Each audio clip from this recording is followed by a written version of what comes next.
Hello everybody and welcome. My name is Jake and I am the community manager here at Pixel World's headquarters. Now, have you ever thought about what kind of players there are in Pixel Worlds? Well, today we are going to go through 7 of the most typical players inside the game, and a little bit outside as well. So let's go and let's start the episode.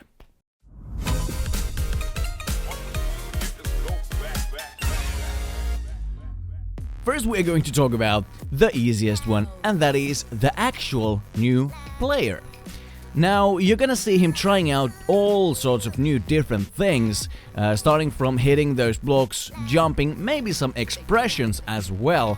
So if you see somebody just sitting in the corner trying out different expressions, maybe he already has a name or he's just a subject trying out different things, and that is the guy that you really want to donate to, because you know that it is going to go in a good purpose and he is totally going to appreciate it. Maybe he's going to be your next friend. Oh yeah, and most likely he's never going to ask you to donate, because he doesn't know what that is. The next one is going to be the fake noob one.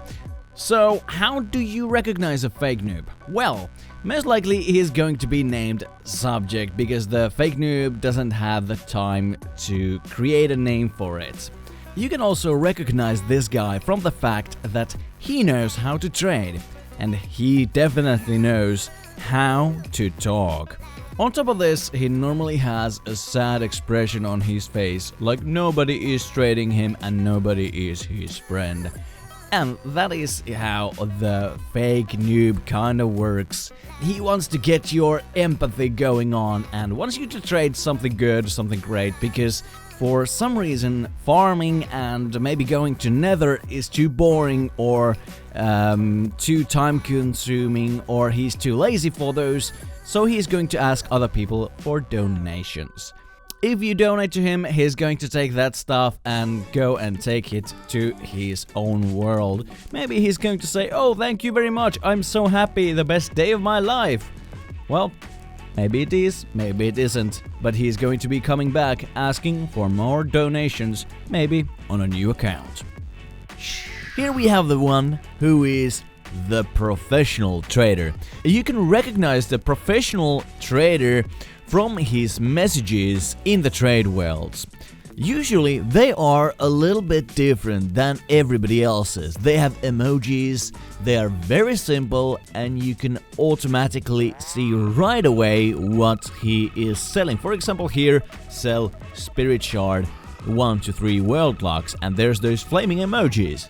Now, he is also the guy who is constantly looking for other deals as well. So the moment he spots a good deal, he's going to go and talk to that guy and probably start to make a deal and make a good deal so he could profit. Now, this guy is very trustworthy, and he's most likely not gonna sell something too cheap, but not too expensive either. He is going to make sure that he is going to get profit. So haggling and this kind of trading is going to be a little bit difficult when you are going up against him, but if you are looking for that one specific item for a fair trade and fair price, this is the guy to go to. Well, next up is the scammer. Most of you guys know what scammers are and how you can recognize them, but let's go through the basics here. How can you spot a scammer? So a scammer is a guy who most likely does a drop game. There are other type of scammers as well, but drop game is the most easiest to spot. Now, this kind of construct, this kind of world, and then he asks you to drop an item to win something. Now, he is going to say this is not a scam. That is the most recognizable trade of all the scammers out there. He can also say that, "No, I'm not gonna take your items," or "No, I'm not gonna destroy your world. Please give me the rights to your world."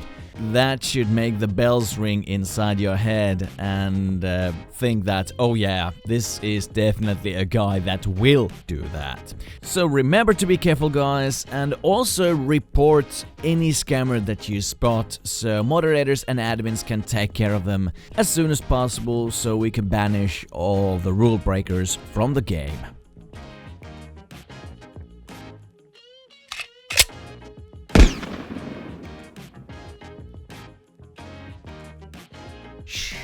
The one guy who wants to be a mod.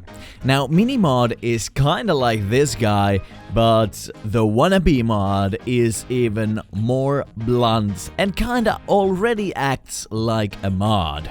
Now, you can meet this guy everywhere. You can meet him inside the game, in the forums, in Instagram, YouTube, anywhere. This guy searches for troublemakers and searches for rule breakers. For example, inside the game, he is looking for those scam worlds and goes and reports them, and then he goes to the next one and next one after that. He does the same in the Instagram and in the forums and everywhere. Now, this is not totally bad, don't get me wrong, but sometimes as another player, this might get a little bit annoying because he's going to come and say, oh, you're going to get banned, I'm gonna get you banned, I'm going to report you, you are so gone, you are now doing something wrong, and everything related to that.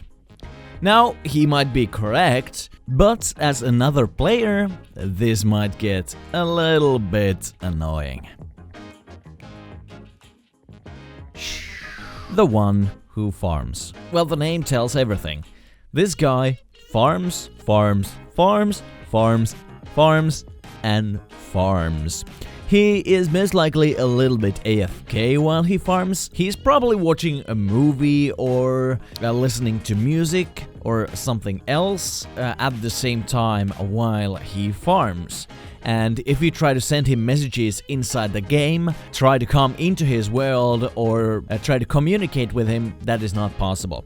So he's just going to farm until his world is totally empty. And then, well, maybe then you can somehow get in contact with him. But that is going to take like 1 to 2 hours at some cases, because he might even have multiple different worlds filled with bling bling blocks. This guy likes to use bling bling blocks more than, for example, spike bombs, because he can just walk to the right and press one button, so he totally can be AFK at the same time. Most likely this is your richest friend in the whole game.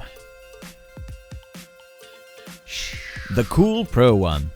Now, the cool pro one is a guy who doesn't go nuts when admin or anybody famous pops in front of him from nowhere. He might just say, "Hello, friend," or something very casual and very normal, like it's every day that this happens. He's very chill, he's a good guy, to be honest, but most likely at the back of his head he is going crazy like, oh my god, that guy came, at least, well, I don't know, I would be.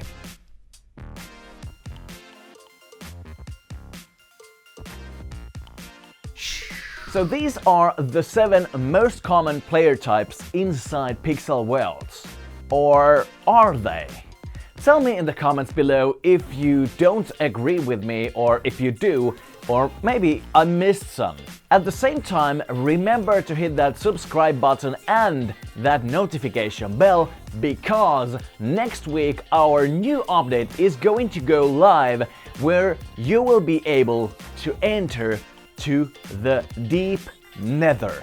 I'm not going to go and tell you anything more about that, because that is going to be on our next YouTube episode already in next Wednesday, and I'm gonna add a link here if you're watching this after that has been released, so you can straight go and press that button. But if it has not been Wednesday yet, you really need to hit that subscribe and notification bell. And remember to tell me about those player types. I'll see you next week on our next YouTube video, and of course I'll see you in Pixel Worlds.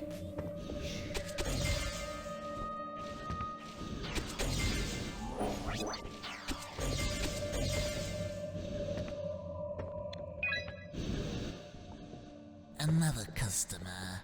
Excellent. Deep Nether is way more dangerous place.